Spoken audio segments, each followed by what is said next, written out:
Sammy the Bull Gravano was the mob's perfect killer. No questions, no mistakes, no guilt. Here's a man that went to bed with a woman every night of his married life, knowing that he murdered her brother. He said he felt like he could feel the bullet leaving the gun. To take a man's life didn't repel him.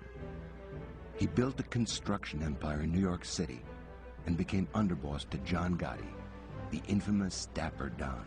Sammy Gravano was the power behind the throne. When the feds closed in, Gravano made a decision that would put his boss behind bars for life and decimate New York's most powerful crime family. As a member of our family's administration, I helped John Gotti run the family. Good afternoon, Mr. Chairman and members of the subcommittee. My name is Salvatore Gravano. Early in my life, I was given the nickname Sammy the Bull. In a working-class neighborhood of Brooklyn called Bensonhurst, people would whisper about the mafia, about men who were connected. Sammy Gravano, the highest-ranking mobster ever to testify against his boss, was born here on March 12, 1945. Young Sammy grew up in this house with his parents and two older sisters. He kept pictures of James Cagney and Humphrey Bogart on the walls of his room.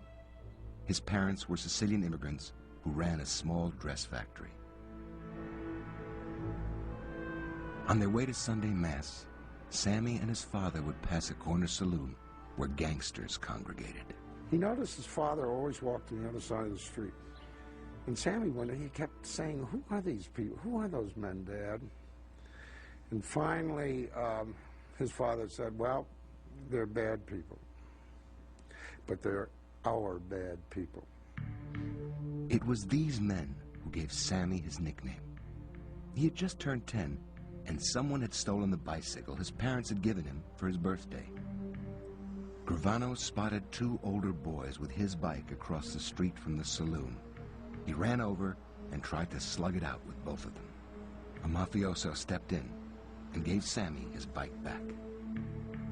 And as the mafioso walks back across the street, he yells to the other guys hanging out there, "Do you see this little Sammy? He's like a little bull." And that's how he got the name, Sammy the Bull. While Gravano earned the admiration of mobsters, he was not winning compliments from his school teachers. At Shallow Junior High, he was held back twice. Sammy's parents were told their son was a slow learner. He was, in fact, dyslexic. He started beating up some of the boys in the class who had been mocking him. And as he said, they stopped all the laughing. He said, that was the first time I found out violence paid. One day when he was about 13 years old, Sammy got drunk and ended up in the principal's office. As the principal was lecturing him, Sammy stood up and punched the man, breaking his jaw. Gravano was expelled and eventually ended up in a school for juvenile delinquents. Sammy would occasionally lend a hand at his parents' dress factory. It was there he got another look at the mafia. Two union thugs appeared one day and tried to extort his father for using non-union labor. They vowed to return the next week to collect. Sammy got a hold of the gun and was ready to use it to protect his father. But when the two thugs showed up again, Sammy's father wielded a more powerful weapon. His father mentioned the name of a guy he knew from the old country, a gangster named Sebito. And all of a sudden, the two guys changed their tune immediately. They knew right away that Sammy's old man was not a guy to fool around with because he knew somebody in the mob. At that point, Sammy realized the power that gangsters had. Sammy's father had shown he was not above calling on that power himself, but he tried to keep his son from choosing the life of a gangster. He had struggled to provide a comfortable lifestyle for his family. There was a car and even a Long Island summer cottage. But Sammy saw a shortcut to wealth and acceptance. Sammy Gravano, growing up, looked at his father and said, "That looks too hard. You know, I'm looking around, I'm seeing the American dreams, I'm seeing big cars and wads of money and people who don't really seem to have to work for it. I want to be one of those guys. By the time he was 16, he had dropped out of school and was committing burglaries and stealing cars with a Bensonhurst street gang known as the Rampers. Sammy and his friends in the gang took an oath. They would stick together forever. But Gravano was forced to leave his gang behind in 1964. He was drafted into the Army and sent off to Fort Jackson, South Carolina for basic training. Sammy was small, just 5 feet 5 inches, but he made up for it in toughness. To his surprise, the 19-year-old grew to like being a soldier, the rules and traditions, the hierarchy. Gravano attained the rank of corporal just as the war in Vietnam was heating up. He said, you wouldn't mind staying in the Army and going to Vietnam. He said they gave medals to you for killing people. But Sammy was never sent overseas, and when his 2-year hitch was over, he left the Army, returned to Bensonhurst, and fell back in with the Rampers. In 1968, a fellow gang member introduced the Bull to his uncle, Tommy Shorty Spiro. Shorty was an associate in New York's Colombo crime family. He recruited Sammy into his crew of burglars. Gravano was 25 when Shorty ordered him to kill another crew member named Joseph Colucci. It was his first murder assignment. The reason behind the killing had to do with Colucci's wife. Shorty's nephew was having an affair with her and wanted to marry her. For Sammy, the reason hardly mattered, nor that Colucci was a friend of his. Carrying out the first hit, what mobsters call making your bones, was a vital step in becoming a member or made guy in the mafia. He believed in the Cosa Nostra principles. And the principles are, when the boss tells you somebody has to go, he goes. Colucci was riding in the front seat of a '64 Riviera on February 28, 1970, after a night of club hopping. Sammy the Bull sat right behind him. Gravano pulled out a .32 caliber pistol and shot Colucci twice in the back of the head. He said he felt like he could feel the bullet leaving the gun, and to take a man's life didn't repel him. It gave him a sense of importance and power that he was now in a position where, sanctioned by some secret society, he could be the instrument that caused someone to live or die. Jackie Colucci learned of her brother's death the next morning. Sammy and all the crowd, all the boys came in and started crying and hugging us and saying, we're going to find out who did this to Joey. Don't worry. You know, we'll find out what happened. Sammy had made his bones and was on his way to becoming a made guy. His stock in the Colombo crime family soared. That is, until he started feuding with Shorty's brother. Shorty settled the matter by arranging for the Bull to get a mafia transfer. He left the Colombo family and joined another one, the Gambinos, then the most powerful in New York City. By now, Gravano had started a family of his own. When Sammy met 17-year-old Deborah Schibetta, her innocence caught his attention. They married less than a year later, in April 1971. Sammy would later say they were like wolves who mate and stay together for good. Deborah understood the world she was entering. An uncle was a mob captain. She was strong-minded. She was not flashy. She was good-looking. And she loved Sammy, and Sammy loved her. The couple had a daughter, Karen, and later a son, Gerard. The biggest day of Sammy's life, however, was neither his wedding nor the birth of his children. It came in 1976 when Gambino crime boss Paul Castellano inducted Sammy the Bull Gravano into La Cosa Nostra. Castellano kissed the 31-year-old gangster on both cheeks. He decreed, "I am the boss. I am the father of the family. I am your God." In less than a decade, Sammy would betray that oath joining a plot to murder the father of the family. A plot masterminded by a man to whose fate Gravano would forever be linked. John Gotti.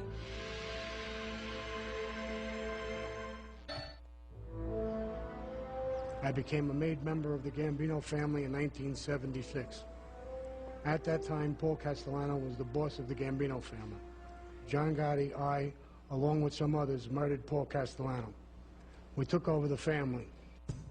Sammy the Bull Gravano met the man who would one day become his crime boss, John Gotti, at an after-hours club in Bensonhurst in 1978.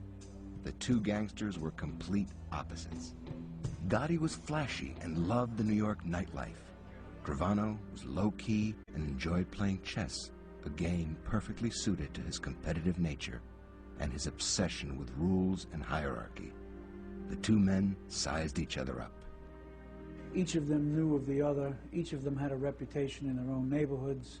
And each of them filed away the introduction. And it was kind of a mutual admiration society for a long time between John Gotti and Sammy Gravano.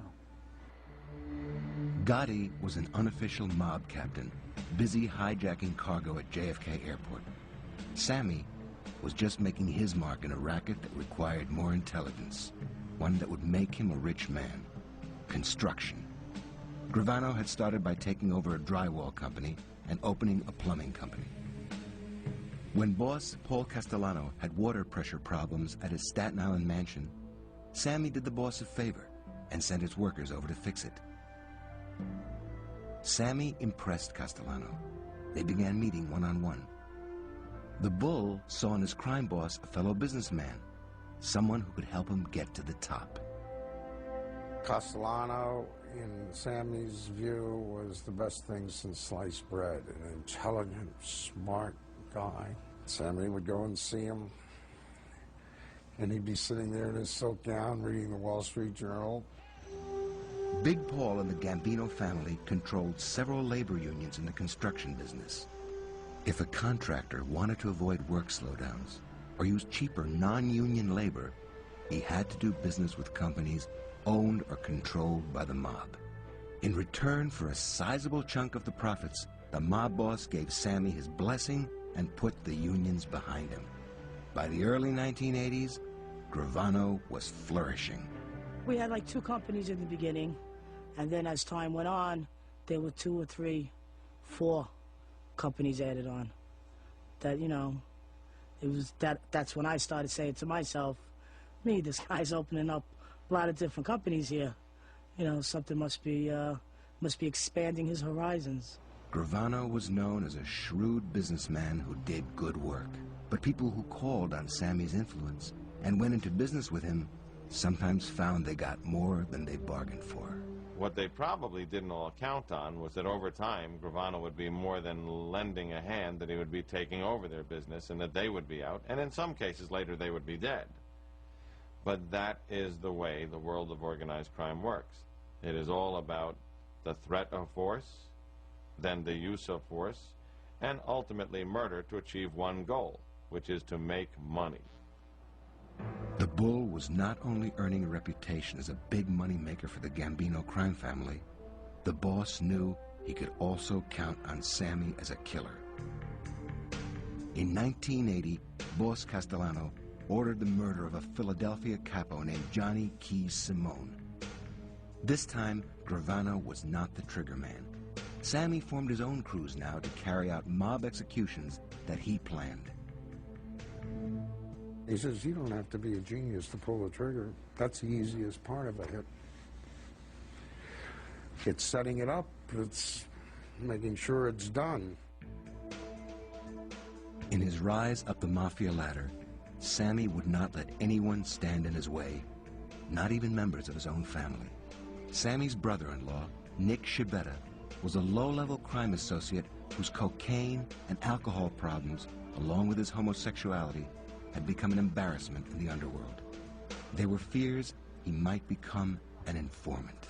Gravano asked the boss for permission to kill his brother-in-law. Big Paul approved the hit. Gravano's crew murdered Schibetta, and in a sign of disrespect, carved him into pieces.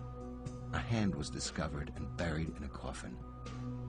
Sammy comforted his wife during her brother's funeral in 1981. Deborah Gravano had no idea her husband was behind Nick's murder.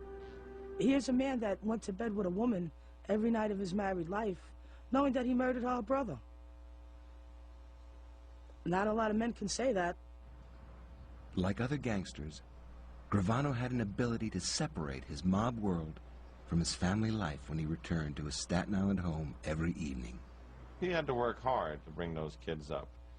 And it is ironic that you can paint the picture of a Fred McMurray home life, the wife, the kids, the loving family, and then you go out every day and you decide who to murder. Sammy spent weekends with his family at a 30-acre estate in rural New Jersey that he had acquired from a building contractor who owed him money. There was a horse-breeding farm and a racetrack. After years of robbing, stealing, and killing, Gravano finally had a home to rival his boss's mansion. He had made it. With his success, however, came growing resentment at Paul Castellano. Like other gangsters in the crime family, Sammy felt that Castellano, who had become boss through his family connection to his predecessor, Carlo Gambino, had never paid his dues on the street. Such pretensions could be tolerated, but not Big Paul's ravenous appetite for the crime family's earnings. Castellano was already taking a big slice of Sammy's and every other gangster's earnings, but the boss was going too far. In 1984, he formed a construction company and made the head of the rival Genovese crime family, Vincent the Chin Gigante, his partner. Gravano and the rest of the Gambino soldiers were left out of most of the contracts. Big Paul even allowed Gigante to murder a Gambino captain. In Sammy's eyes, this was unforgivable, a transgression against the code of the underworld. We have a code, an oath, an honor. And I think over time he found there's no real code. The oath is broken immediately, from the first day, by everyone. And there's no real honor. The resentment against the boss was transforming into a rebellion, led by a man Sammy had met 7 years earlier in a Brooklyn bar, John Gotti. In 1985, Gotti plotted to kill the crime boss. He wanted the bull with him. Gravano hesitated before giving an answer. Castellano was the father of the family. He had groomed Sammy. But John Gotti offered something Paul Castellano never would: power within the crime family. And power meant the opportunity to make even more money. Gravano's pragmatism overcame his sense of loyalty. Every time he saw an opportunity, particularly in business, if that meant killing somebody, he killed somebody. If it meant taking over somebody's business, a bar, a restaurant, he took it over.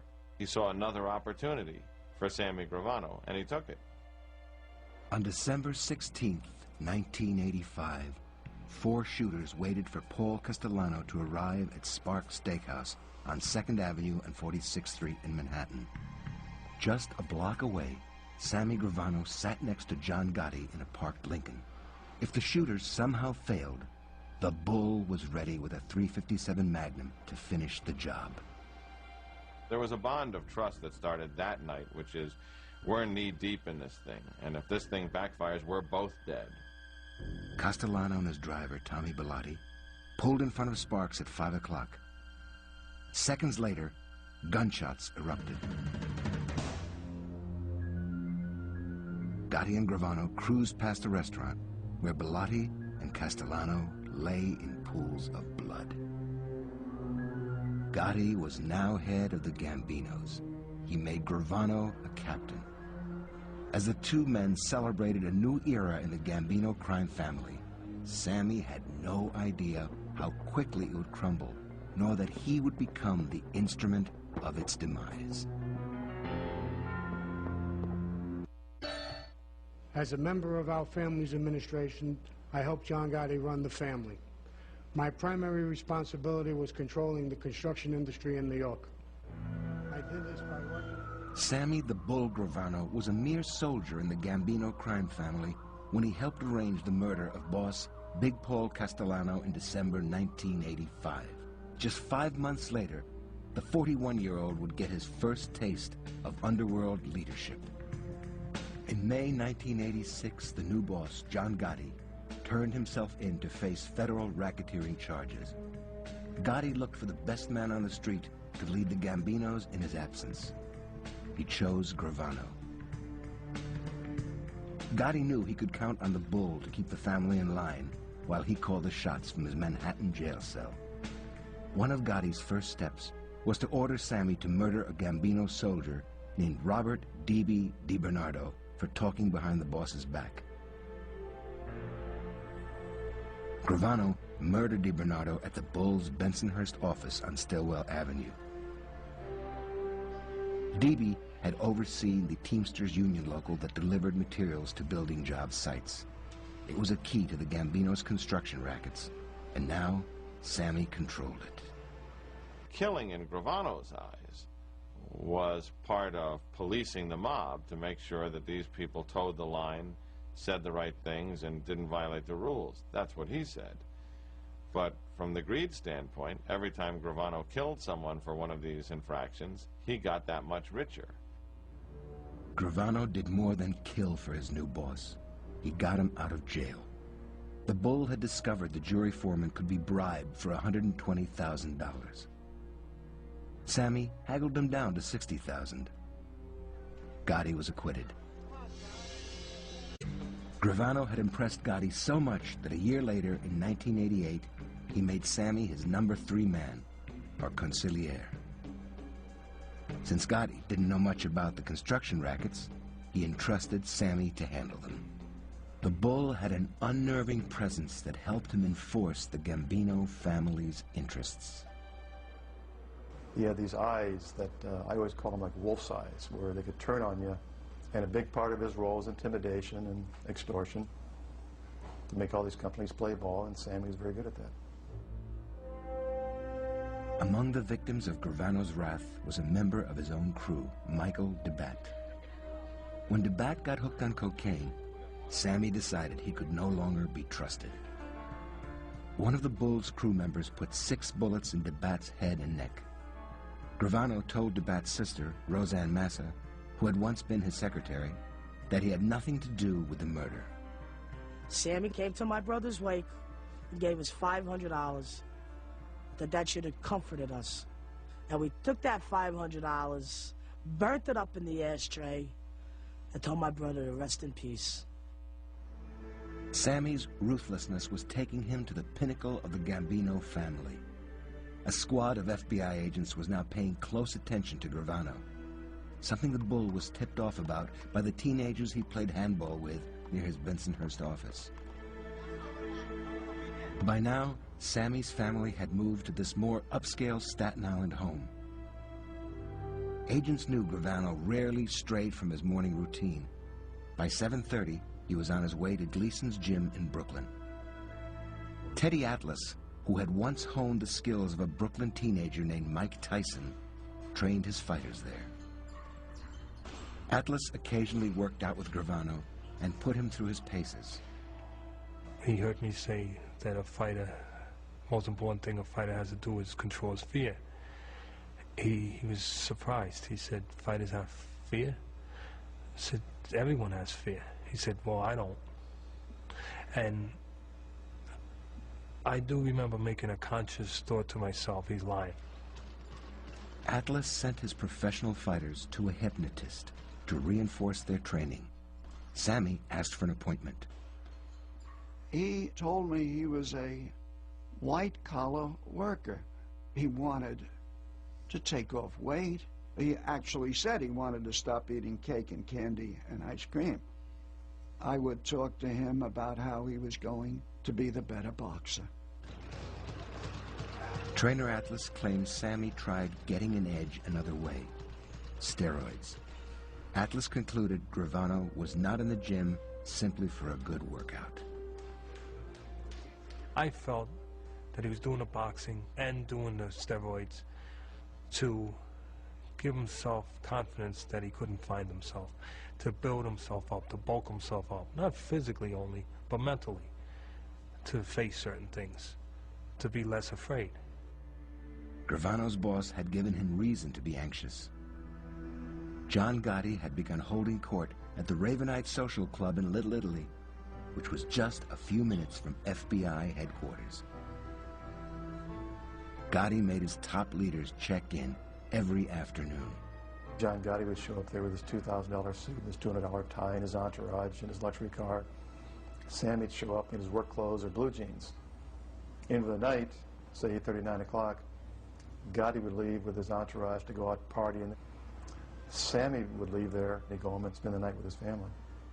Gravano tried to warn his crime boss that the Ravenite was no place for the mob to conduct business. The media and even the public were showing up. Gotti didn't listen. Instead, he basked in the attention while his consigliere fumed. He knew that that light for John Gotti was like a moth to a flame, that you could circle it and bask in it for only so long before you got burned and killed. Sammy's anxieties were warranted. In November 1989, the FBI had planted a bug in an apartment above the Ravenite where John Gotti held his most private conversations. Agents were steadily building a murder and racketeering case against the Gambino family's upper echelon. In January 1990, the FBI overheard Gotti give a big promotion to the Bull. You want to sing us good here? Or you want me to make you official underboss, acting boss? How do you feel? What makes you feel better? Gravano became official underboss of the Gambino crime family. But with the FBI watching the family's every move, the Bull could hardly enjoy his new position.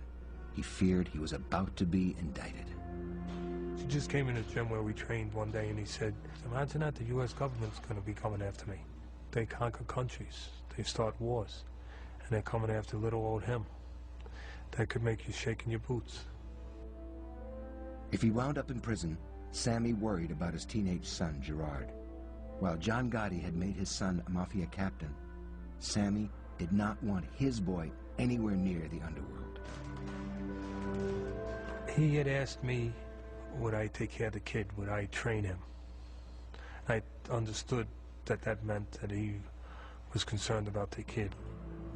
Atlas would keep his word when Sammy's fears of going to jail became a reality. On December 11th, 1990, the FBI arrested Gravano, Gotti, and consigliere Frank Locascio. They were locked up in the Metropolitan Correctional Center. It was there that Gravano would make the most important decision of his life, turning his back on La Cosa Nostra and testifying against his boss, John Gotti. I began to cooperate with the government in 1991. I decided to cooperate before we, meaning me, John Gotti, and our acting consigliere, Frank Locascio, went to trial. The moment of truth for Sammy the Bull Gravano and his crime boss John Gotti came on December 21st, 1990. The two mobsters were in court, along with co-defendant Frank Locascio for a bail hearing. They had been accused of murder and racketeering. Prosecutors played undercover tapes the FBI had recorded in Gotti's headquarters in Little Italy. Gravano had been passing along over $1 million a year to his boss, but Gotti was heard complaining that the Bull was getting greedy. Every time I turn around, it's a little coffee pot. Weed pockets. Food. Consultant. Concrete. Gravano listened as Gotti admitted to approving several murders, including that of Robert D.B. DiBernardo, and blamed Sammy for instigating those murders.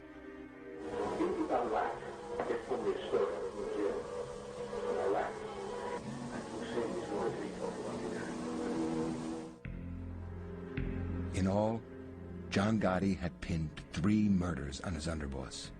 For one of the few times in life, John Gotti was actually embarrassed. He wanted to dive under the table. Sammy turned white and then red. He was just furious. The judge denied bail.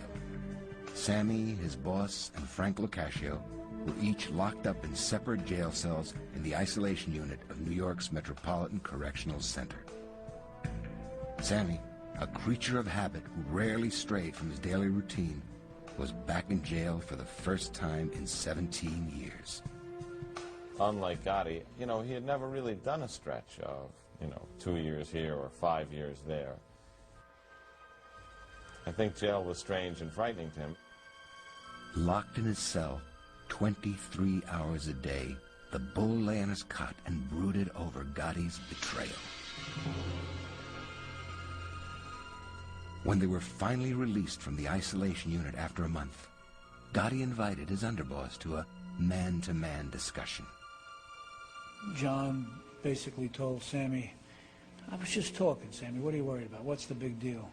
And Sammy said, hey, you were talking about me behind my back. That's not the way things are supposed to run. The bull looked at the pieces on the chessboard and decided that the boss was setting him up as a pawn that could be sacrificed. Sammy was 46 years old, and if convicted, was likely to spend the rest of his life in prison. I think when he looked at his options then, he said, life in here is not an option, not for any code of honor.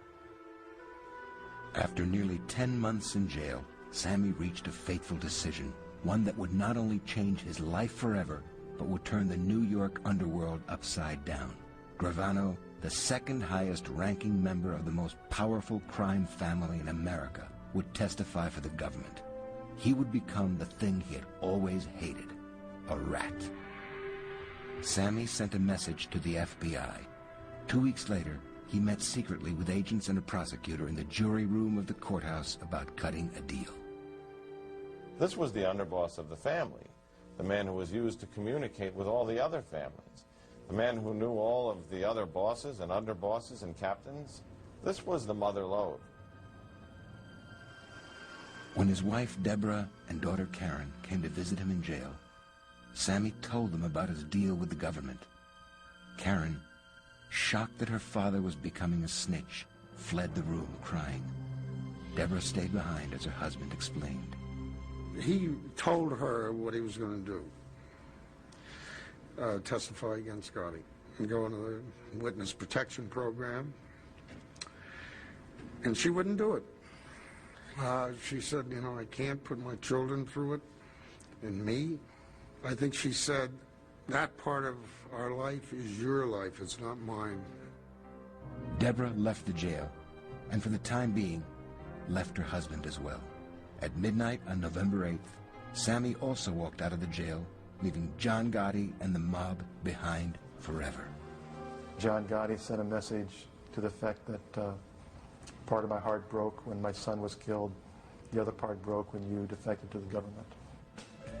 The bull was transferred to the FBI's training academy in Quantico, Virginia, where a deal was finalized. Gravano agreed to testify for 2 years in any case the government wanted. The most prison time he could get was 20 years. Back in New York, when word got out that Sammy had become a government witness, flyers were posted all over the city showing Sammy's head on the body of a rat. There were times where he had pangs about cooperating. He had a lot of guilt for what he was doing, a lot of remorse. And he always had this constant fear of being abandoned by the government. On March 2nd, 1992, Gravano became the highest-ranking member of La Cosa Nostra ever to testify against his boss. As he settled into his chair, Sammy ignored Gotti's stare. The jury listened as prosecutors led Gravano through a blow-by-blow account of his life in the mob and the murder of Gambino crime boss Paul Castellano. They believed him. They didn't like him.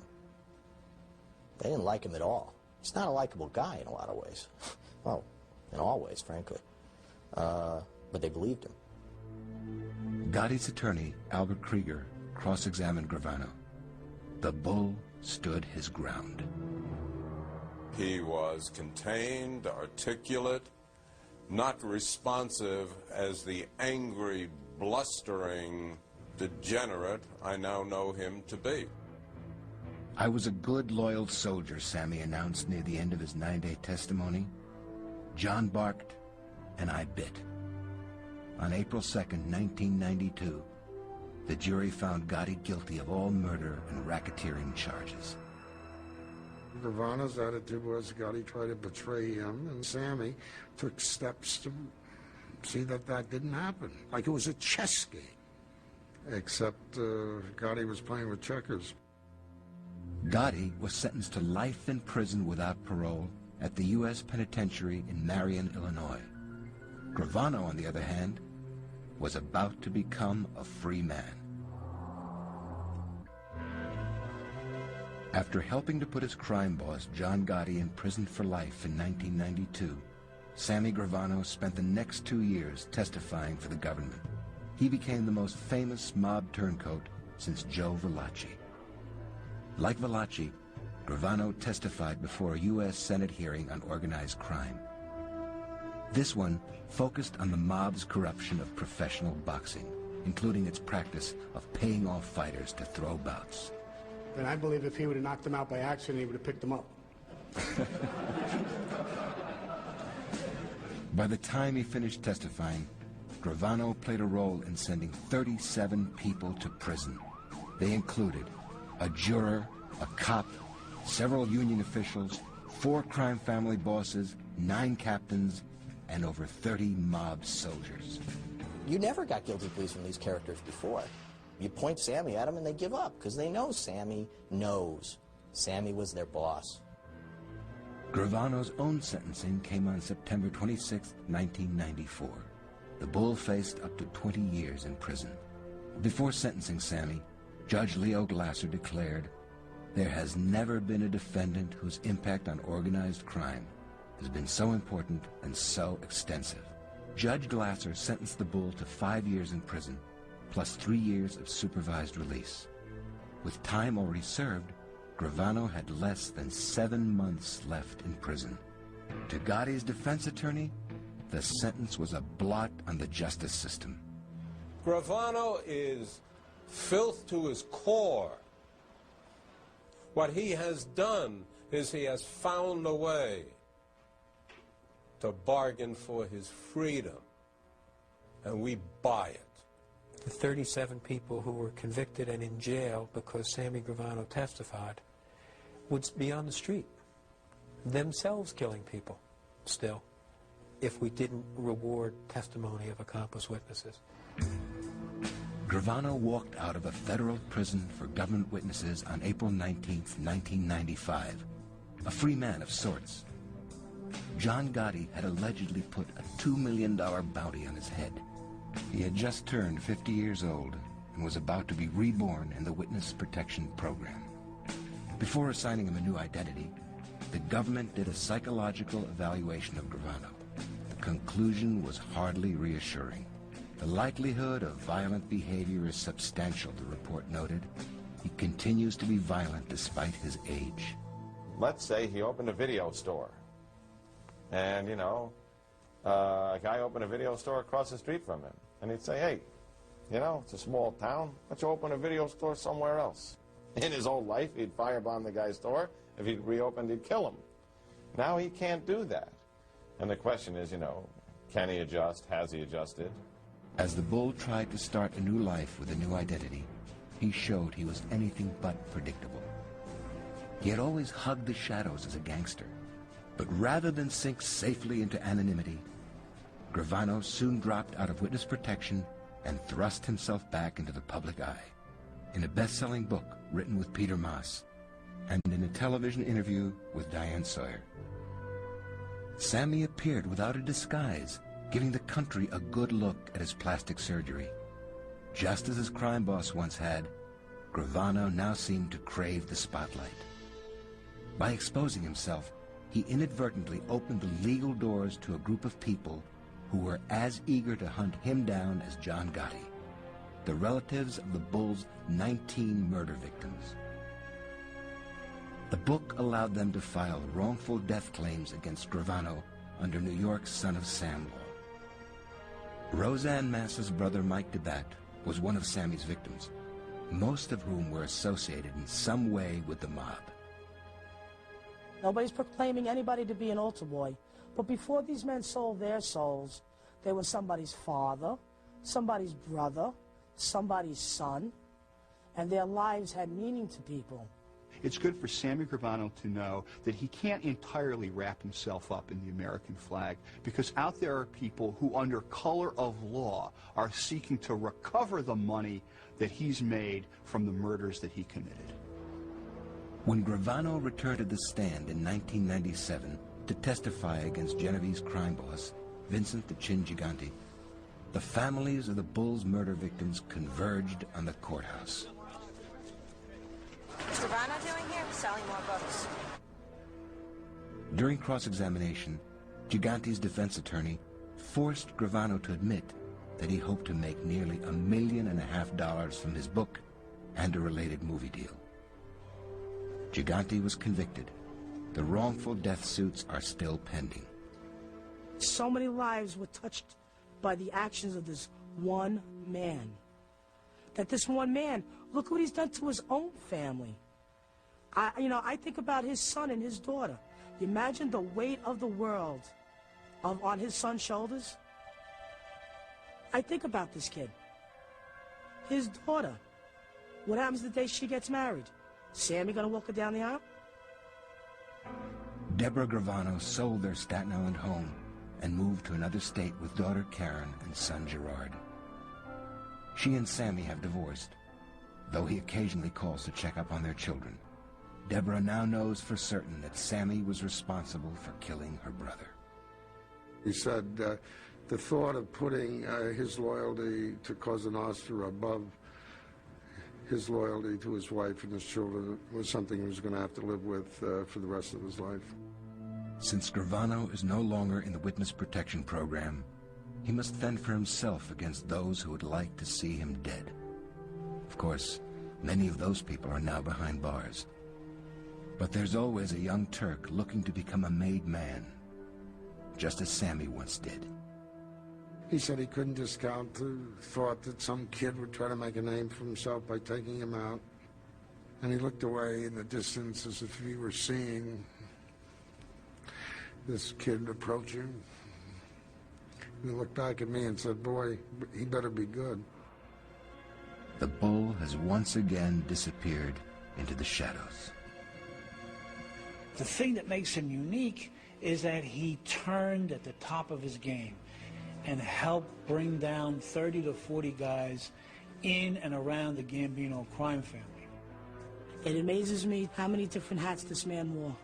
He wore the hat of a businessman, of a father, of a husband, of a murderer, of an extortionist. He's trying to go on with his life. You know, he's had to step over a few bodies to do it. But I think he's trying to go on with his life. He's just a regular old rat. He's the kind of guy who is in it for Sammy Gravano, and he has no loyalty to anyone except Sammy Gravano. Upstate New York, November 1957. In the sleepy town of Appalachian, an extraordinary meeting was taking place. Gathered in the garden of one of the town's wealthiest residents, a gang of sharp-dressed businessmen feasted on several hundred pounds of steak. This unusual group attracted attention, and the local cops looked on astonished. What they didn't know was that they were witnessing a summit meeting of the entire leadership of the American Mafia. In fact, until that moment, many denied the Mafia even existed. Sure, there was crime, but organized crime, a criminal gang with secret initiation rites and codes enforced by sentence of death, seemed like something out of the movies. Across the Atlantic in Sicily, things were much the same. Here, in the birthplace of the Mafia, its influence reached into every corner of life, yet its very existence was often denied. Secrecy and internal discipline gave the Mafia its power, and this power was about to go global. 1957 marked the moment the American and Sicilian Mafias became international, forming a billion-dollar crime corporation.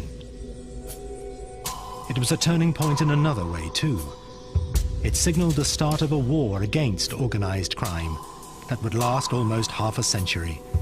A war that forced both the US and Italy, finally, to confront the terrifying criminal conspiracy in their midst.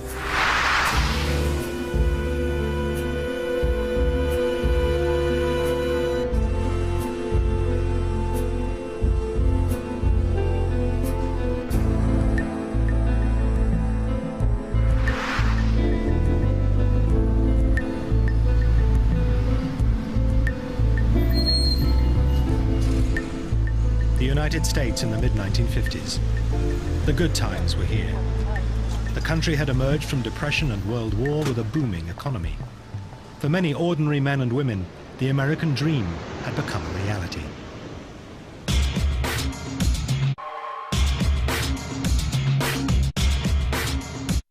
But something else was booming too: the mafia.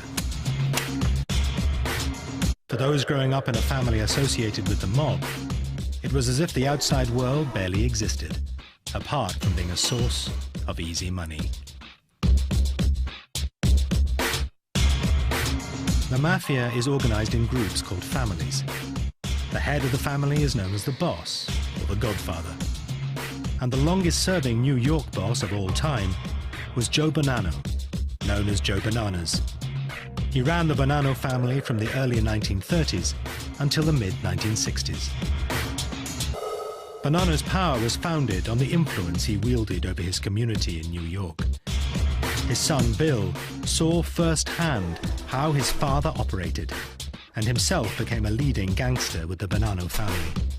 My father would, on Tuesdays and Thursdays, would go into this hall and sit in an office in the back, and various people from the neighborhood would come in and ask favors. Somebody had a sick child, and she couldn't pay the doctor. And my father would arrange for that. Somebody else had a husband who was cheating on her, and she wanted to know what to do. He would take care of that. That happened twice a week. So when that happens, you begin to form the ideas that when you have a problem, you know where to go.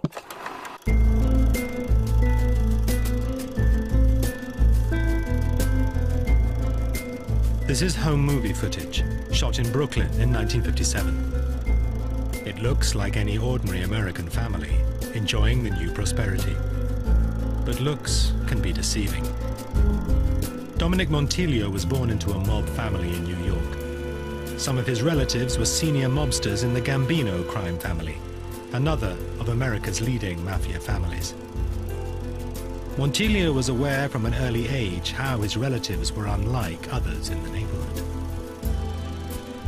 I grew up in a very traditional mob family, and it was a very different kind of life than my other friends had. You know, I noticed that from the beginning, because there was times when, well, the FBI would break down the door because, I mean, we lived in the same house with my uncle, and he was very connected. Montilio's uncle was an up-and-coming gangster called Nino Gaggi. One day when he was 11, Dominic ran home, bursting to tell his uncle Nino that he had been elected class president at school. I came home all excited because I had the button, you know, it said president on it. And he said, oh, great. He says, what does the class president do?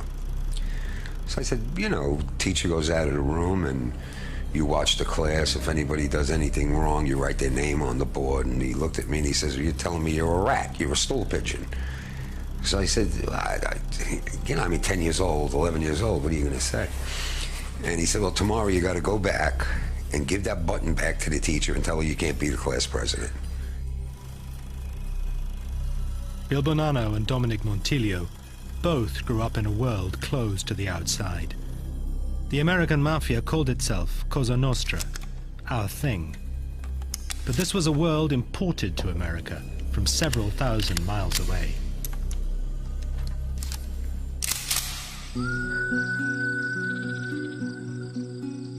This is where the mafia came from. Sicily, the largest island in the Mediterranean, with a population of 5 million, less than 2 miles from the Italian mainland. Like Montilio, Leoluco Orlando was born in 1947, in Palermo, Sicily's biggest city. Unlike Montilio, he would grow up to fight the mafia, not join it. Sicily is a land of contradictions.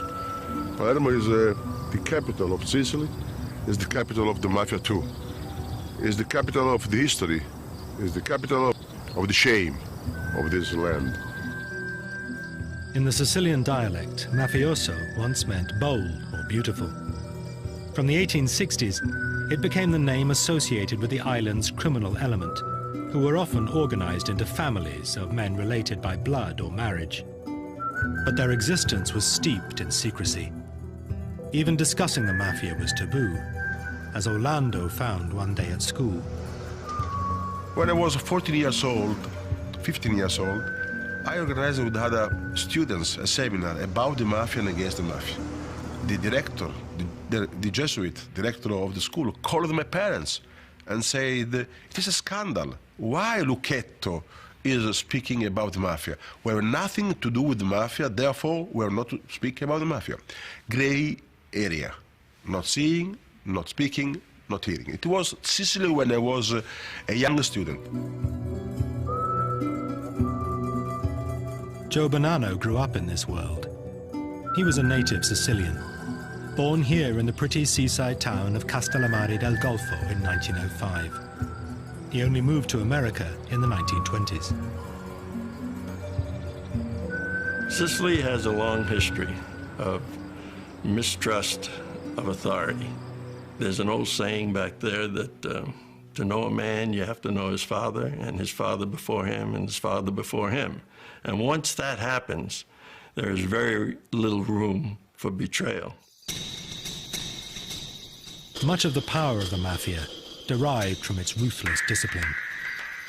Chief among these values was omertà, the vow of silence. In Sicily, all mafiosi had to take a sacred blood oath that they would never betray the organization to the authorities, and that they would always carry out the orders of their mob bosses. The novice was sworn in through a quasi-religious ceremony and became a so-called man of honor. The American mafia followed exactly the same traditional initiation ceremony. You're brought into a room and you're given the image of a saint. Prick your finger, enough to draw a drop or two of blood, put it on the image of the saint, put the saint in your hand, and they light it. And you take an oath, and it simply says that you hope to burn as this saint is burning if you betray your brothers. To break this oath would mean death. Our culture taught us to act like men. And acting like men meant keeping your mouth shut. But for Bonanno and his fellow gangsters, omertà was more than just a vow of silence. Omertà comes from the root manly, and it simply means to act like a man.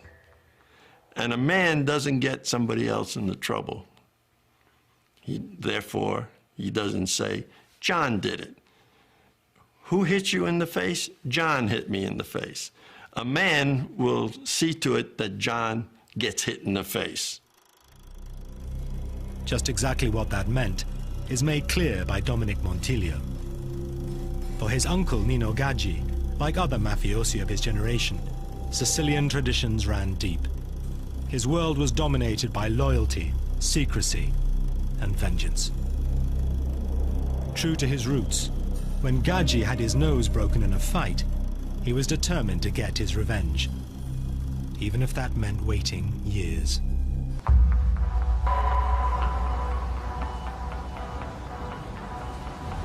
When the moment finally arrived, Gaggi took Montilio and mobster Roy DeMeo with him to settle the score. We parked a long block away from where this guy was, and he was hanging out with a bunch of people in front of a candy store, and we were waiting across the street, and I had a 22 with a silencer, and Nino and Roy both had 38s. And we waited for him to go to his car, and he was walking to his car. We started crossing the street, and then he made us, and he started to run, and we hit him right in the middle of the intersection. Killings like this were a way of life in the Gambino crime family.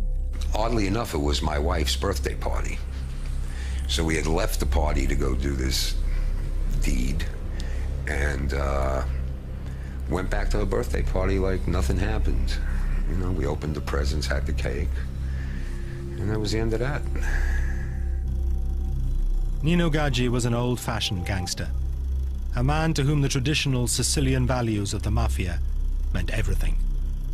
You know, somebody were to break my nose, I might wait a little while, but my revenge would be maybe a broken nose and a little something else, a couple of fingers or something.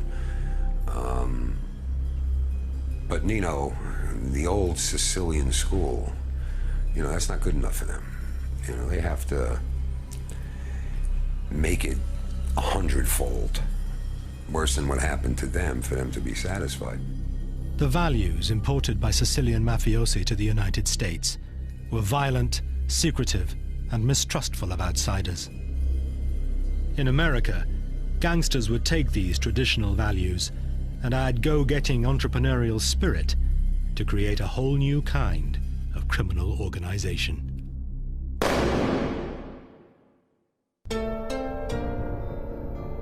Early in the 20th century, a young man was growing up in Sicily who would change the face of crime.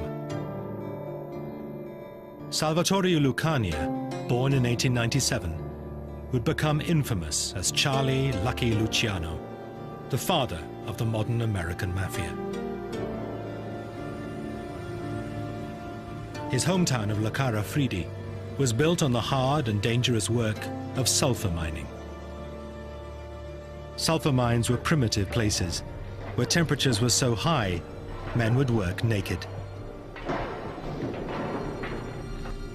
Yet these deprived laborers still had to pay the mafia for the right to work. They were not alone. The owner of the mine would have paid up too. The mafia squeezed money from all walks of Sicilian life.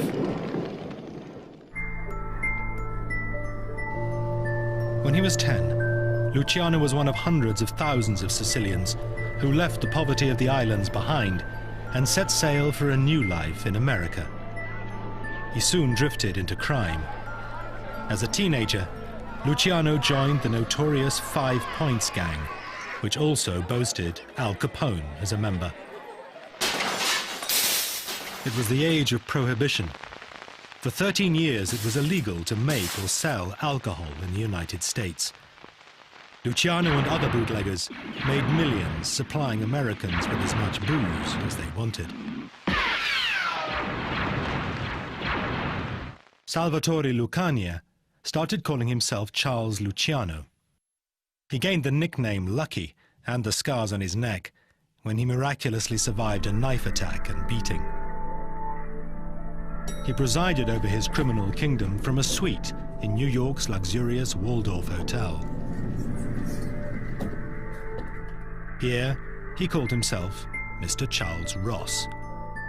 And he made it to the very top in 1932 with the killing of Salvatore Maranzano, then the most powerful boss in America. But the constant battles were getting in the way of business. If there were 3 Italian mobsters in the Italian neighborhood, it was an almost certain guarantee that at least 2 of them were going to try to kill the 3rd. And the 3rd was plotting against the other 2. So bodies would wind up in the streets. To what purpose? Luciano wanted the mafia families to bury their differences, not each other. We can't make money with guns in our hand, was his expression, the expression that I heard over and over again. We can't make money with guns in our hand.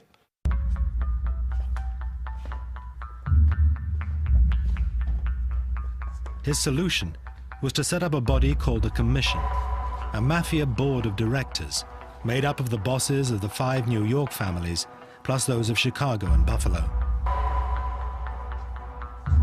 Any boss with a grievance against another family could bring it to the commission. But for the plan to succeed, Luciano had to win the support of the other families, including Joe Bonanno, who had just taken over for Maranzano, the man whose killing Luciano had set up. Because you got to remember, Luciano was an Americanized guy, so he talked that way. My dad always told me that Luciano talked just like those Americans. And he says, those guys are dead. I have no quarrel with you, and I know you don't have a quarrel with me. Therefore, past is the past, let's go on. Joe Bonanno backed Luciano's plan and joined him on the first commission alongside Al Capone. Luciano's conception was that he would meld Sicilian mafia mores, which formed a very tight organization with American business methods. That's basically what he came up with. A kind of amalgam that we came to know as American mafia organized crime. With peace, the mob could concentrate on what it knew best, making millions of dollars from its control of illegal gambling, prostitution, and extortion. Small wonder life as a mobster seemed so attractive to many growing up in post-war America. The teenage Henry Hill watched awestruck from the window of his Brooklyn home at mafiosi gathered on the street. You know, you see those Cadillacs and, you know, and guys in suits, big black suits and diamond rings like the size of a quarter, you know, and beautiful woman. What the f is this, you know? So I walked over, got a job, washing cars, sweeping them out, you know, just to hang out there. And that's how I, you know, started hanging out over there. And it was exciting, you know? Hill would become a mobster with the Lucchese family. Another future gangster, Frank Culotta, was also in awe of the mobsters he saw as he was growing up in Chicago. Well, actually, I grew up into that world. The neighborhood I came from, they were all outfit guys, crooks, murderers. And I sort of looked up to them and idolized them. I used to shine their shoes. They'd give me, instead of a nickel, they'd give me $1. So, I seen a lot of money then as a kid, and they impressed me. So in my mind, I always wanted to be something like that. The ruthless discipline the commission brought to the world of crime meant the power of the mob grew unchecked. In New York, places like the waterfront became synonymous with mafia control. It used its control of the unions and fishing companies to make millions a year. It did the same across the city in industries such as construction, in which the Bonanno family was involved. You construct a building, and you'd put in even just a 2 or 3 cent increase on the value of the cement that was used in that building, which could turn into millions of dollars.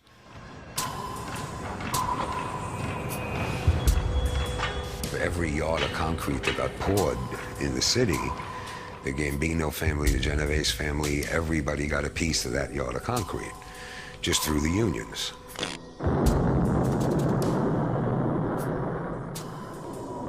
It wasn't just one little thing, but you multiply this by hundreds and hundreds and thousands of activities that were going on throughout the country, and you got a force to be reckoned with. In New York, the mafia seemed to have its finger in every pie. We ran the city, basically. I mean, we could stop a building from going up, or a movie being made, a show on Broadway. I mean, you didn't do it right. You didn't do what the boss wanted you to do. You were either dead or you were out of business. It wasn't pretty. For the most part, the authorities denied the existence of a national criminal organization. One reason was that the mafia was busy buying protection for itself. Bill Bonanno says he would meet corrupt police officers in a restaurant to give them their bribes. I had dinner at a little restaurant. I was there with 2 other friends, And we were sitting around, and they said, "You have a look of nostalgia on your face. What's up?" I said, "You know, I used to come here in the late 40s and the early 50s, and I turned around and I said, I used to sit in that corner back there, and I used to meet with a captain and 2 lieutenants from law enforcement. And one of them said, well, what were you doing here? I said, we were giving them their envelopes. Envelopes for what? To look the other way while we had the gambling, we had the horse racing, the bookmaking, and the numbers." The commission was presiding over a boom time. As he rose through the ranks of the mob, Bill Bonanno attended several meetings of the commission with his father, mafia boss Joe Bonanno. The commission boasted it was so powerful that it could even influence government. I can remember a time, and I participated in some of those meetings, and the decisions that had to be made were, you're going to be the next federal judge. You're going to be the next governor. You're going to be the next senator. You're going to be the next House of Representatives candidate. The men got up after those decisions, and lo and behold, it happened. The mafia had a power that was unacknowledged and unchallenged, until the temptation to make even more money proved impossible to resist, and finally forced the US government to act.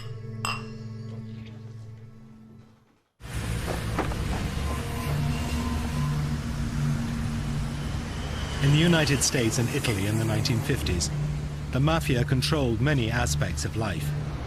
Yet the governments in both countries barely acknowledged the existence of organized crime. Law enforcement had a different enemy. The Cold War was at its height. The main target of the FBI were American communists, not Italian-American gangsters. The communist bloc has woven a vast network of espionage throughout the free world. Communist line is uniform and deadly. Destroy America. After World War II, in the FBI's New York office, there were 400 agents chasing communists. There were just 5 dealing with organized crime. The story was similar at the Department of Justice, where William Hundley worked. When I took over the organized crime section in the Justice Department in 1987, there were basically, maybe 7 or 8 lawyers there who were basically clipping newspapers. They weren't doing anything either. The director of the FBI was J. Edgar Hoover. He had been its head for over 30 years. Hoover was one of the most powerful men in Washington, eventually serving under 8 presidents. In law enforcement, what Hoover said went. And to Hoover, America's priority was the Red Menace. Hoover had almost no Italian-American agents who could infiltrate the mob. Indeed, he had few agents from any ethnic minority. At that time, Hoover did not have one black agent. He had no female agents. Excuse me, his chauffeur was black, so he made his chauffeur an agent, so he could say he had one black agent. In essence, he had all of these waspy guys, with the snap hats on and whatnot. Yeah. But from the late 1950s, a succession of events would change all that, finally forcing the authorities and the nation to acknowledge the existence of the mafia. Once again, it all started in Sicily. And it was a story in which mafia godfather Joe Bonanno played a central role. In late 1957, Bonanno took a trip back to his native Sicily. He had been born here in the tiny coastal town of Castellammare del Golfo before emigrating to the US as a youngster. But Bonanno's trip was no sentimental journey. The mafia don was on business. Joe Bonanno had maintained close links with his family and criminal associates in the old country. He was approached by some old acquaintances for advice on a pressing problem. My dad told me that one of the leaders of the Palermo Mafia came to him and said that there's a few people that they would like to talk to him about certain problems that they're having here in Sicily. A meeting took place in this building, the Grand Hotel de Palme in Palermo, one of the top hotels in the Sicilian capital. Even to this day, details of who attended and what was discussed remain shrouded in mystery. Bonanno may not have been the only American present. Charles Lucky Luciano was now living in Italy, having been deported from the US after the war. Today, the Italian authorities believe that he was also present at the Hotel de Palme. E dal 12 al 16 ottobre del 57 a Palermo. From the 10th to the 16th of October 1957 in Palermo, in the Hotel de Palme, there was a summit of about 30 mafia bosses, American Cosa Nostra and Sicilian mafia bosses. Famiglie americane, cioè era presente per esempio la famiglia Bonanno con il suo capo Joe Bonanno, The major American families were represented: Joe Bonanno, Lucky Luciano, who had been in Italy since 1947, and then there were the local mafia heads. Era presente Lucky Luciano, che era già in Italia dal 1947, e poi erano presenti i capimafia locali, i capimafia siciliani. Over dinner, the Sicilians explained why they wanted the meeting. This was a business convention, and high on the agenda was the subject of drugs, which offered vast profit, but at a price. The purpose of the meeting was to pick my father's brains as to how they were going to resolve a problem they were beginning to have among each other over the narcotics trade in Turkey. The Sicilians faced a dilemma. Various families within the mafia were at odds as to whether they should or they shouldn't get themselves involved with this, and the younger element saw nothing wrong in making a profit. In fact, the American mafia was having the same debate about drugs. It seems that Joe Bonanno wasn't just offering friendly advice. He was there to close a deal that would reorganize the global trade in heroin. According to the FBI, it was this meeting which established the Bonanno family as the main players in the transatlantic heroin trade. The Sicilians would manufacture and smuggle the drug into the US. The Americans would distribute it and take a cut. This was the first time the mafias on both sides of the Atlantic had come together on such a scale. An early example of globalization, but run by organized crime. Di Sicilian Connection non si parla in epoca più tardi. Possiamo dire che sono state poste The foundations were laid for collaboration between Sicilian mafia, which wasn't yet called Cosa Nostra, and the American Cosa Nostra, which had as its main objective heroin trafficking. Americana che ha al suo centro il traffico di eroina, questo senz'altro. Bill Bonanno says the organization of the mafia itself was also on the agenda, and that his father advised the Sicilians to copy Luciano's recipe for resolving disputes. It was at that meeting that he suggested that one of the ways that they might resolve their problem and have a little better handle on the situation is to do what the Americans had done, and that was to form a commission. The Sicilians did set up a commission, but it would only meet a few times and never gained the authority of the American original. In America, the subject of drugs continued to dominate mafia discussions. The new organization that Luciano created solved just about every problem you could think of, except one: narcotics. In the beginning, Luciano assumed that the organization could keep organized crime out of narcotics altogether. It simply wasn't worth the trouble. The difficulty was the money. And for the mafia, money was always irresistible. the Americans arranged a summit to ratify the deal with their Sicilian cousins, a meeting that would provide one of the most infamous moments of their history.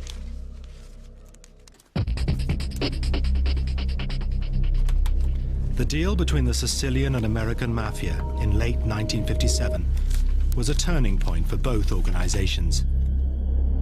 The money offered by the drug business was the key. Everyone knew that drug dealing was a far bigger dollar earner than other activities like illegal gambling and extortion. But it also brought with it long prison sentences, and mob bosses feared that their men would break the code of silence if they faced decades in prison. There was friction among the various families.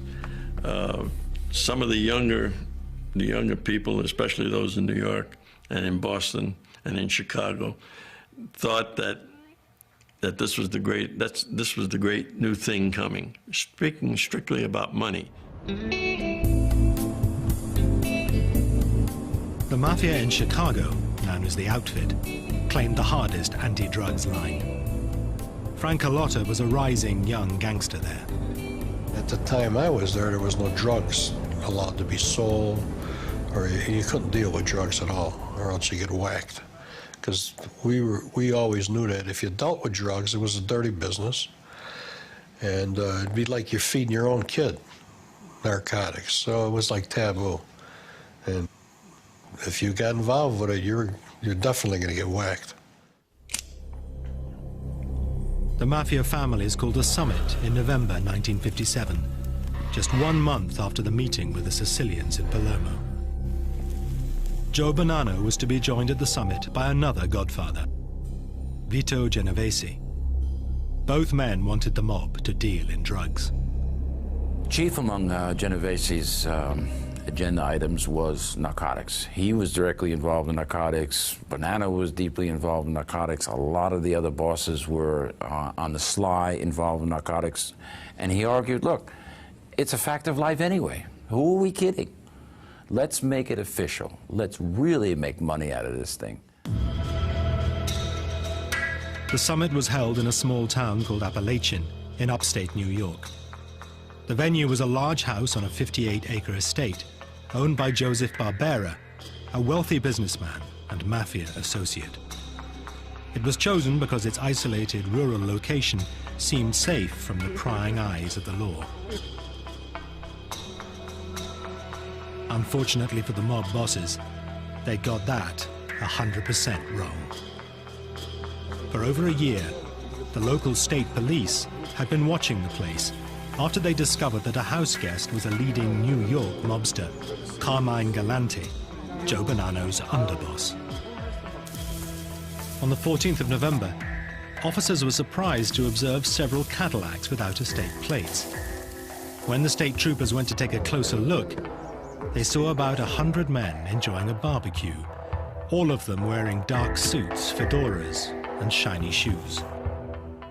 If you didn't know that it was a mafia summit, and you suddenly were dropped from a spaceship into the middle of this thing, you would think it's just some kind of friendly barbecue among a lot of friends who, oddly enough, seem to be wearing suits to a barbecue, but, you know, each to his own taste.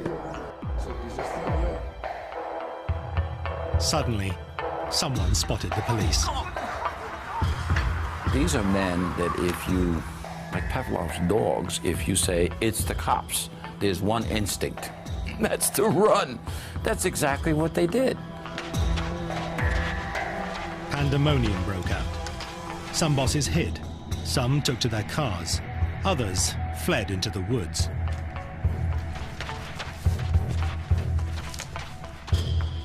It was a farce. It was probably the mafia's lowest moment.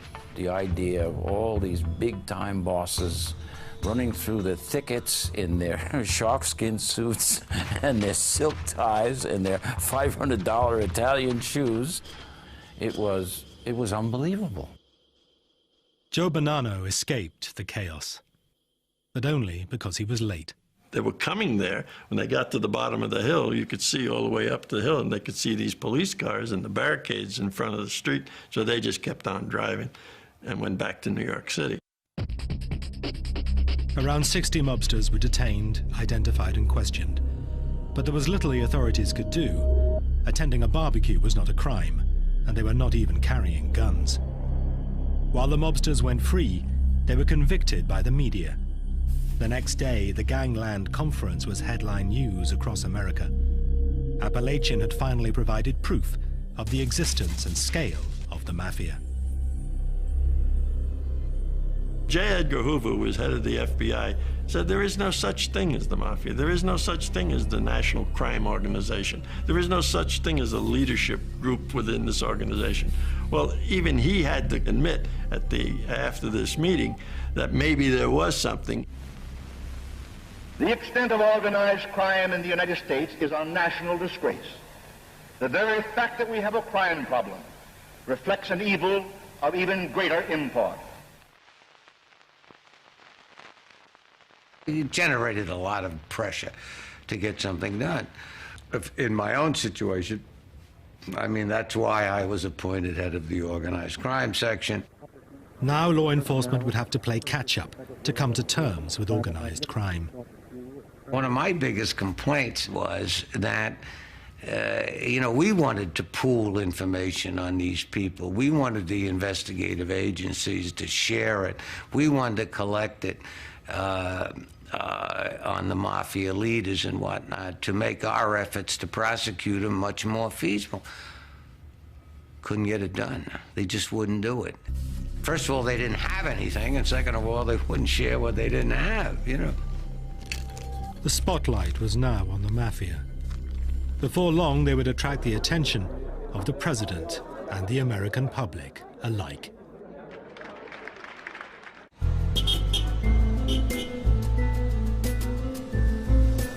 In 1960, the United States went to the polls to choose a new president.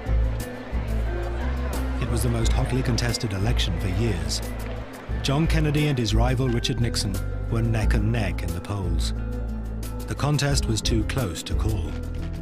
Both candidates made every effort to get the voters out.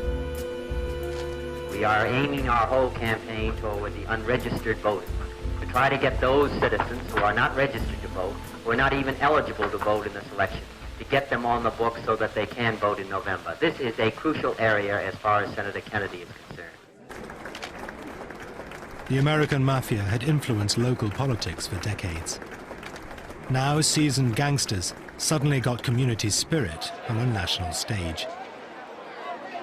Chicago gangster Frank Alotta says he was told by his boss to get involved in the election. Came around and told all us guys to reach out to all the Italian people and Polish people that they had this Irishman, Kennedy, that was running against Nixon. And we needed to get him in office. We needed all the votes we could get to get this guy in office. It seemed the mafia wanted Kennedy in the Oval Office. What has never been clear is why, despite allegations of links between JFK's father, Joe Kennedy, and organized crime. Kennedy squeaked by, beating Nixon by just over 100,000 votes across the country. In Illinois, the Democrats won by just 9,000 votes. The election may have been a close one, but I think that there is general agreement by all of our citizens that a supreme national effort will be needed in the years ahead to move this country safely through the 1960s. If the mafia hoped that a Kennedy administration would be easy on organized crime, the new president turned out to be a major disappointment. His younger brother Robert became Attorney General. He had already proved to be a ferocious opponent of organized crime, from his time as counsel to the Senate Labor Rackets Committee. His appointment had an immediate impact on the FBI and its director, J. Edgar Hoover. That's when Hoover started having his agents put in the bugs, the listening devices and whatnot, because he knew that Kennedy was going to press him very hard on organized crime. The FBI bugged two main centers of mob activity in the US, Chicago, and Las Vegas, where the lucrative gambling rackets were run by the Chicago mob, known as the Outfit. It was illegal to listen to private conversations, even those of suspected gangsters, but it went a long way to convincing many in the agency that the mob posed a very real threat. These devices, of course, were illegal because they involved breaking and entering and whatnot. But the information that the FBI picked up on those devices, they might not have convinced Hoover, but they certainly convinced the FBI as an institution that there was a mafia. Attorney General Robert Kennedy paints a grim picture of the rise of lawlessness under the Cosa Nostra, or mafia. This was not what the mob had expected. Some mafiosi claimed that a deal had been made and broken. I was amazed that Robert Kennedy went after organized crime so hard, because it went against everything that Robert Kennedy's father had agreed to for the help and support of getting Jack elected to the presidency. The American government was taking a more aggressive line, but they had failed to penetrate the mob. Part of the mafia's power was based on its code of silence, known as omertà. Then the FBI got a break. It was a story that had its roots in the mafia's continuing indecision as to whether to get involved in the heroin trade. Joe Valachi was a mobster with the Genovese crime family, a 30-year veteran of organized crime. Valachi had a sixth grade education. I think he committed his first crime when he was about 6 or 7 years old. Broke into a grocery store, in and out of jail. But he had, he had street smarts. Joe Valachi was a low-scale, knuckle-dragging hood who was never going to be any more than a soldier. He was never going to make the really big money. In 1962, he was in Atlanta jail serving a prison sentence for drug dealing. He feared that his bosses were going to kill him there, for officially, the mob was still opposed to drugs. Valachi acted first, murdering an inmate he believed had been ordered to kill him. It was the wrong man. Whether through fear or remorse, Valachi broke and decided to turn government witness. Now, the original idea was that he would become an informant for the Federal Bureau of Narcotics and tell them about other dope dealers. That's all the Bureau wanted to know. Other dope dealers, that's their job. But Robert Kennedy had a brighter idea. He said, wait a minute, let's talk to him about the mafia. It was the first crack in the mafia's code of silence. William Hungley was one of the first to hear his revelations. As soon as we got the story, I mean, we moved him up to Fort Dix, flew him up there in a helicopter. The brig up there was empty, and we put him in the brig. We started interviewing him. Valachi detailed the structure of the mafia families, from his level as a soldier to the very top, the Godfathers. But this information was never given by him in any criminal trials. Instead, Robert Kennedy turned to television, which was covering the sessions of the McClellan Committee. Robert Kennedy had the brilliant idea, let's put Joe Valachi on show. Joe Valachi gets before the Senate Committee, and a national audience is absolutely fascinated. The nation's underworld gets the unwelcome spotlight of publicity as the Senate's Investigation Subcommittee begins new hearings on crime. Arkansas Senator McClellan is at the helm. William Hungley was present as Valachi's electrifying testimony was broadcast across the nation. He really didn't want to cooperate. There's no doubt about that. Quite frankly, though, when he got in front of those Klieg lights up before the McClellan Committee, he, the adrenaline started to flow, and I think he, you know, in a sort of a perverse way, that he kind of enjoyed it. Why did you decide to kill him at that time, at that spot? Because he's the guy I spotted at that time. In other words, I felt that was my last day, in plain English, Senator. I felt that was my last day. In other words, this was a defense for you. You thought that if you killed this man who you thought was going to kill you anyway, that this... I got some satisfaction, Senator. Put it You that got some way. satisfaction.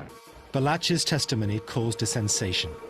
Here, live on TV, was a mobster giving the first tantalizing glimpse into the secret world of the mafia, or, as he called it, Cosa Nostra, Italian for our thing. Valachi corroborated what the FBI bugs had begun to pick up, and what its director, J. Edgar Hoover, had reluctantly started to believe. That a modern American criminal group used rituals and symbols from Sicily to maintain internal discipline and run its multi-million-dollar enterprise. While you were repeating the words, you were burning the paper. Right, this is the way I burn if I expose this organization. There's always a lot of skepticism about that, you know, that, I mean, because nobody had ever come forward and, you know, said how you get made and whatnot. And apparently, you know, it was exactly the way he said it was. You know, they decide who's going to get made, you get together, you burn this holy picture and whatnot, and then bingo, you're a made member of the mafia. He went on to explain that you lived by the gun and by the knife, and you died by the gun and by the knife. Who was chosen? Who became your godfather? Joe Bonanno. Joe Bonanno? It happened to be my godfather. Now, where is he? Is he on this chart we have here? Is he at the head of one of the families now? Yeah, he still is. He still is? Yes. Still alive? Right. For the American Mafia, and the Bonanno family in particular, Valachi's TV appearances were devastating. Valachi's testimony was certainly a blow to the people in our world. There's no question about that. Senator, can I say something, Senator? Yeah. As to what I'm telling you now, I need to go no further to say nothing else. This is what I'm telling you, what I'm exposing to you and the press and everybody. This is my doom. Joe Valachi died in prison of cancer in 1971. He had helped shatter the view that there was no national criminal organization in the United States. Cosa Nostra could no longer act in secret at a time when they were moving more and more onto the international stage with their Sicilian cousins.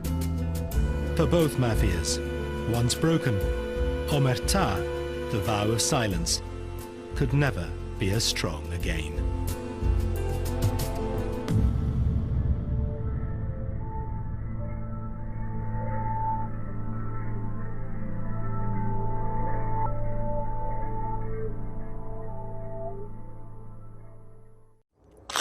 Upstate New York, November 1957.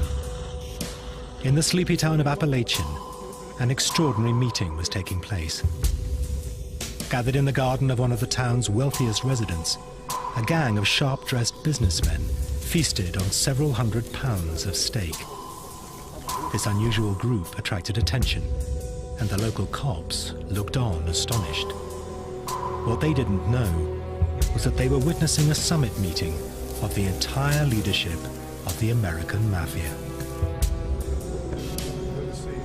In fact, until that moment, many denied the Mafia even existed.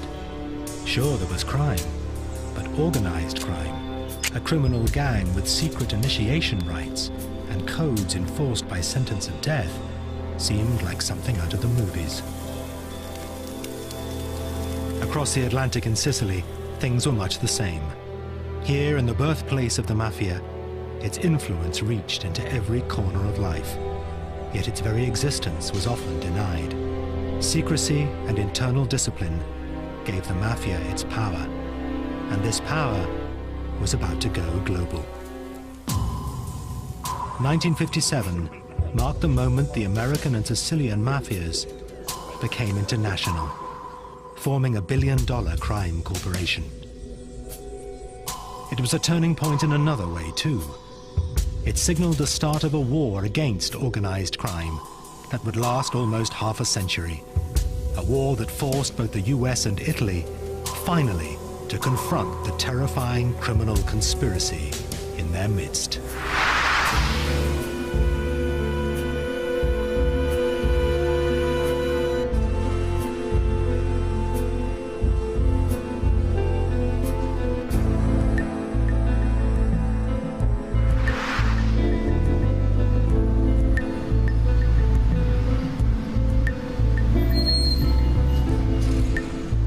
United States in the mid-1950s.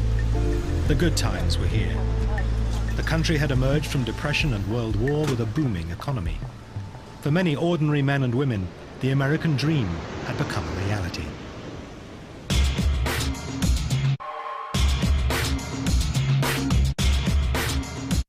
But something else was booming too: the mafia.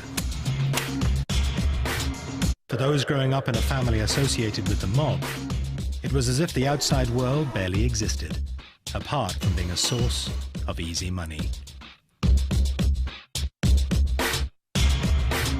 The mafia is organized in groups called families. The head of the family is known as the boss, or the godfather.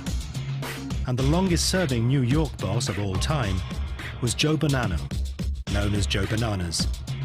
He ran the Bonanno family from the early 1930s until the mid-1960s.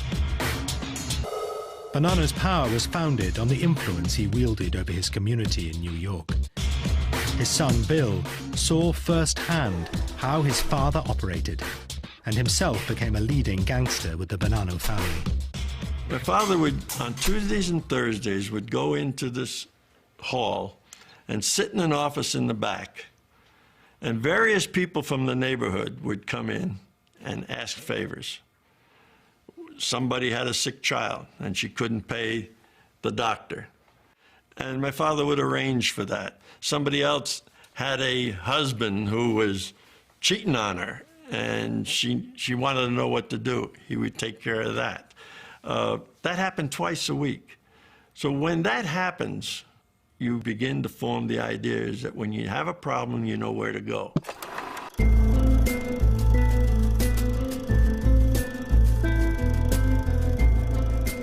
This is home movie footage, shot in Brooklyn in 1957. It looks like any ordinary American family, enjoying the new prosperity.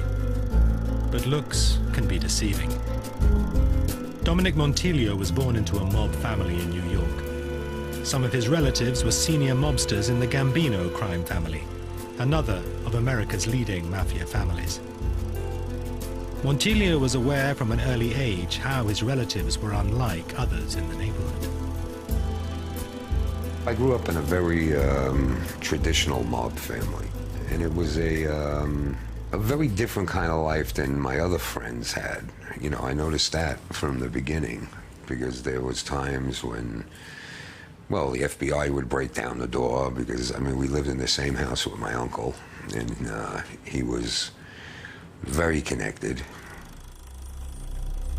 Montilio's uncle was an up-and-coming gangster called Nino Gaggi. One day when he was 11, Dominic ran home, bursting to tell his uncle Nino that he had been elected class president at school. I came home all excited because I had the button, you know, it said president on it. And he said, oh, great. He says, what does the class president do?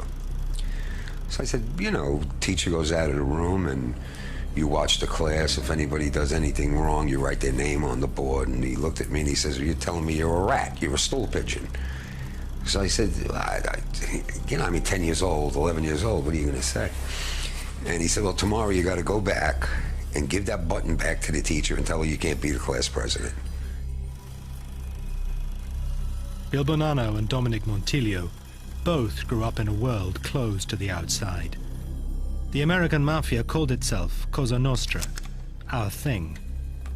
But this was a world imported to America from several thousand miles away.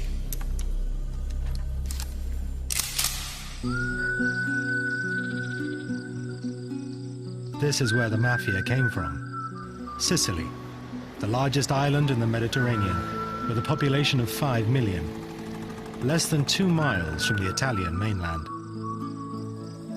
Like Montiglio, Leoluco Orlando was born in 1947, in Palermo, Sicily's biggest city. Unlike Montiglio, he would grow up to fight the mafia, not join it. Sicily is a land of contradictions. Palermo is the capital of Sicily, is the capital of the mafia too.